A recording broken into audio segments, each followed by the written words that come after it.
वाह, क्या आईपीओ है। तो वैसे आप हमेशा बोलते हैं कि आईपीओ बाजार में आप ज़्यादा मतलब नहीं रिसर्च कर पाते हैं, आप सेकेंडरी मार्केट पे ज़्यादा फोकस करते हैं, लेकिन इस पे मेरी शायद पहले भी आपसे बातचीत हुई है। ये बीसीसीएल जो भारत कोकिंग कोल वाला आईपीओ है, बड़ी कंपनी है, कोल इंडिया की सब्सिडरी कंपनी है। अब इसमें हो क्या रहा है सर, रिस्पांस बहुत शानदार मिल रहा है। 12:45 तक के नंबर्स आपके सामने रख रहा हूँ। ये 62 गुना के आसपास सब्सक्राइब हुआ है, क्योंकि टिकट साइज़ अट्रैक्टिव है, कोल इंडिया का नाम है, सब्सिडरी है उसकी, और एक पीएसयू नाम एक अट्रैक्टिव प्राइस बैंड पे आ रहा है। तो यहाँ पे काफ़ी ज़्यादा फोकस है लोगों का इस कंपनी को लेकर। 10 रुपये 70 पैसे के आसपास का सर अभी भी इसमें ग्रे मार्केट प्रीमियम है, यानी कि 23 रुपये वाला जो शेयर है, अगर आपको अलॉटमेंट मिल जाता है, अगर आप लकी हैं, तो फिर ये 33 रुपये 70 पैसे के आसपास लिस्ट हो सकता है, ऐसा ग्रे मार्केट बता रहा है।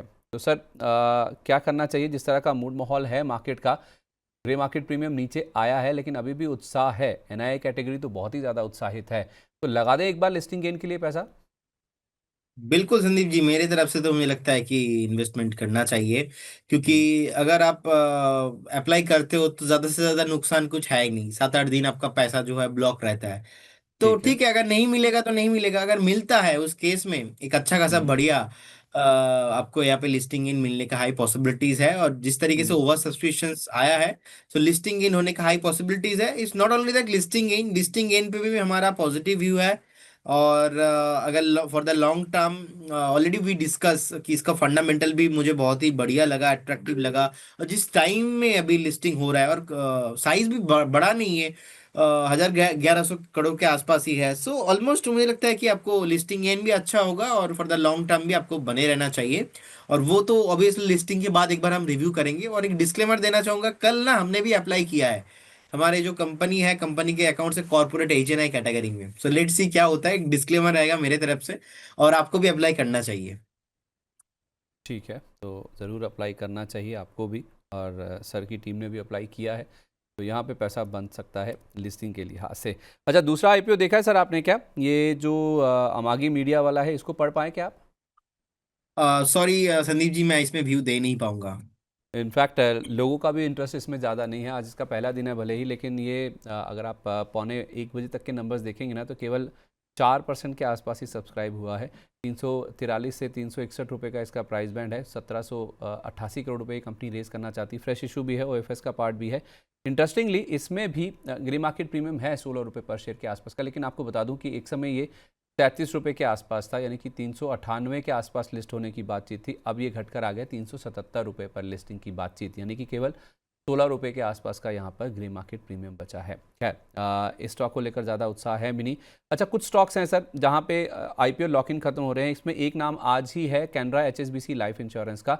3.5 करोड़ शेयर रिलीज हुए हैं सर, 4% हिस्सा है। चार्ट पे सर इसका कुछ ज़्यादा असर होगा। बाजार में ट्रेडिंग के लिए स्टॉक अवेलेबल हो जाते हैं, तो लिक्विडिटी बढ़ जाती है शेयरों की। तो कुछ इम्पैक्ट तो नहीं दिखेगा इसका। 3 महीने का लॉक इन खुला है आज। सर, जिस तरीके से रिसेंटली टॉप फॉर्मेशन हुआ है 156 154 के आसपास, वो हाई लगाने के बाद ना स्टॉक एक बार आपको नीचे आते हुए दिखाई देंगे। 129 130 से एक ब्रेकआउट आया था, तो इजीली एक बार वेट करके जाइए। 132 130 के आसपास आता है तो उस टाइम पे एक बार बाइंग अपॉर्चुनिटी आपको मिलेंगे। फिलहाल अभी हम्म। अवॉइड करने का सलाह रहेगा। बाकी अगर किसी के पास पोजीशन है तो बिल्कुल आप बने रहिए स्टॉक में। अच्छा, ठीक है।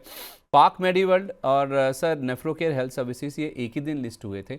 दोनों का ही 1 महीने का लॉक इन खुला है। 2% हिस्सा पाक मेडिवर्ल्ड का है और 3% नेफ्रोकेयर हेल्थ सर्विसेज का है। इन दोनों शेयरों में सर अभी आपकी राय क्या बन रही है? क्योंकि ज़्यादा बड़ा स्टेक तो नहीं है, मतलब 127.5 करोड़ के पाक मेडिवर्ल्ड के और 137.5 करोड़ के शेयर नेफ्रोकेयर हेल्थ सर्विसेज के बाजार में ट्रेडिंग के लिए अवेलेबल हो गए हैं। इन दोनों शेयर में सर किसी के ऊपर कोई ज़्यादा इम्पैक्ट तो नहीं दिख रहा आपको? देखिए, नेफ्रो केयर में सर मुझे लगता है कि 482 के आसपास का भी प्राइस चल रहा है। ज्यादा चार्ट तो अवेलेबल है नहीं, लेकिन हम्म। अभी भी होल्ड करने का सलाह रहेगा। अगर किसी दिन 445 इसके नीचे क्लोजिंग होता है ना, तो एक आपको मैं बोलना चाहता था ऑफिशियली एग्जिट मतलब एग्जिट आपको तुरंत करना ही है। तो 445 लेवल नोट कर लीजिए। इसके ऊपर जब तक है आप बने रहिए, कोई इशू नहीं है। जब तक ठीक है। 445 ब्रेक नहीं करता है आपको बने रहना है। 445 ब्रेक होने में आपको उस दिन नहीं रहना है। और पार्क मेडी वर्ल्ड में 145 के आसपास का प्राइस है, 134 के आसपास का स्टॉप लॉस रहेगा। 134 में स्टॉप लॉस मेंटेन कीजिए और बने रहिए। इसमें मैं आपको टारगेट दोनों स्टॉक्स में इसलिए नहीं दे रहा हूँ क्योंकि चार्ट ज्यादा अवेलेबल है नहीं। आप न्यू लिस्टेड कंपनी में आपको क्या करना है, आपको स्टॉप लॉस जानना है, और स्टॉप लॉस को आपका माइंड पे नहीं रखना, आपका सिस्टम पे पुट करके रखना है। सिस्टम में आपको गुड टील और एंसेल जो ऑर्डर होता है, वो ऑर्डर्स आपको एक महीने तक, उससे ज्यादा भी आपको टाइम फ्रेम में वो ऑर्डर एक्टिव रहता है। वो ऑर्डर स्टॉप लॉस डालना है और बैठे रहना है। जब भी स्टॉक ऊपर आपको न्यू हाइस पे आएंगे, आपको ट्रेल करते जाना है और रिव्यू करना है। और इसीलिए न्यू स्टॉक्स पे टारगेट से ज्यादा स्टॉप लॉस बहुत इंपॉर्टेंट होता है। तो दोनों स्टॉक्स पे ही पार्क में आप 134 का स्टॉप लॉस, और पहला वाला स्टॉक में 445 का एक स्टॉप लॉस, दोनों स्टॉक पे स्टॉप लॉस मेंटेन कीजिए और बने रहिए।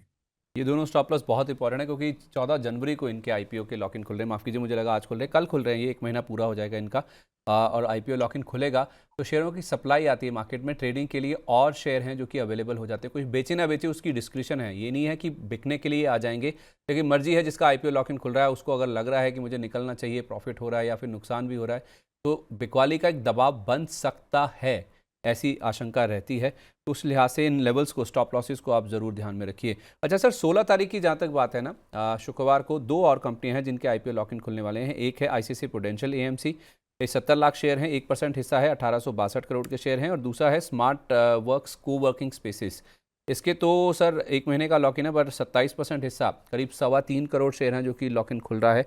1441 करोड़ के शेयर इसके भी हैं।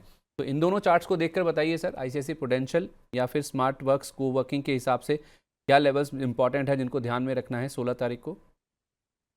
सर 416 एंड 421-22, ये जो लेवल है ना, इस लेवल के नीचे अगर स्मार्ट वर्किंग स्पेस आता है तो आपको बेच देना है। अभी बहुत ही बढ़िया सपोर्ट लिया है, बाउंस बैक देखने को मिल रहा है। और ये बाउंस बैक मेरे को लग रहा है कि कहीं ना कहीं अगेन आपको 530 तक आपको लेके जाएगा। 535 क्रॉस होने के बाद फिर से रिव्यू करने का सलाह रहेगा। सेकंड स्टॉक जो आपने बताया आईसीआईसीआई में 694 के आसपास का प्राइस है। और आईसीआईसी प्रूडेंशियल अ, एएमसी सर। अच्छा, एएमसी, ओके। जी, अभी 2618 के आसपास का प्राइस है। स्ट्रिक्टली स्टॉप लॉस आप 2535 में मेंटेन कीजिए। 2535 के नीचे अगर फिसलता है तो इसमें फ्रेश ब्रेकडाउन आ जाएगा। तो उसके ऊपर उसके नीचे आपको नहीं रहना है फिलहाल। अभी तो होल्ड करने का ही सलाह रहेगा, लेकिन फ्रेश बाई अभी भी नहीं है। और अगर आप फ्रेश बाई करते भी हो, so you have to very clear about that कि 2525 में, 2535 में आपका एक स्ट्रिक्टली स्टॉप लॉस। ठीक है सर, एक आईपीओ से जुड़ा हुआ सवाल है जॉय जी का, कह रहे हैं कि टाटा कैपिटल मैं होल्ड कर रहा हूँ 347 के प्राइस पर, मुझे बताइए मैं क्या करूँ? 347। देखिए Sandeep ji, Tata capital already we discuss also, and जब से आईपीओ हाई के ऊपर सस्टेन कर रहा है तो इसमें तेजी मैं कंटिन्यू मेरा व्यू पॉजिटिव ही है। तेजी कंटिन्यू होने का हाई पॉसिबिलिटीज भी इसमें है। सो बिल्कुल बने रहने का सलाह होगा। टाटा कैपिटल में उस दिन एग्जिट करना है जिस दिन ये 320 को ब्रेक करेगा। उसके बाद ये पूरा का जो आप मूव या तो पॉजिटिव बुलिश व्यू है, पूरा इनवैलिड हो जाएगा। 320 के नीचे, तो 320 के ऊपर है, बने रहिए निश्चिंत होकर, कोई प्रॉब्लम नहीं है। स्टॉक आपको न्यूज हाइस आते हुए दिखाई देंगे। एक आखिरी सवाल ले रहा हूँ सर, फिर इस सेगमेंट को वाइंड अप करेंगे। श्रृंगार हाउस ऑफ मंगलसूत्र, ये एक आईपीओ आया था सर। हमारे एक प्राइम मेंबर हैं आर के गुड्डू जी, कह रहे हैं कि सर मेरे पास आईपीओ में मिला हुआ था, ये अभी तक होल्ड कर रहे हैं सर इसको। तो आपका वो आईपीओ हाई वाली स्ट्रैटेजी लगा कर बताइए इनको क्या करना चाहिए। देखिए, मुझे लगता है कि अगर आप उतना झेल पाएंगे, उतना ज्यादा आप स्टॉप लॉस, तो फिर आप बने रहिए, क्योंकि स्टॉप लॉस निकल के आ रहा है ऑलमोस्ट आपका 190 के अराउंड। 190 से पहले तो आपको मुझे लगता नहीं कि आपको बेचना चाहिए, क्योंकि अभी भी आईपीओ हाई के ऊपर ही सस्टेन कर रहा है। हायर हाई फॉर्मेशन इसमें है, बने रहने का ही हम्म। सलाह होगा, लेकिन हम्म। 190 का स्टॉप लॉस। वाह, क्या आईपीओ है!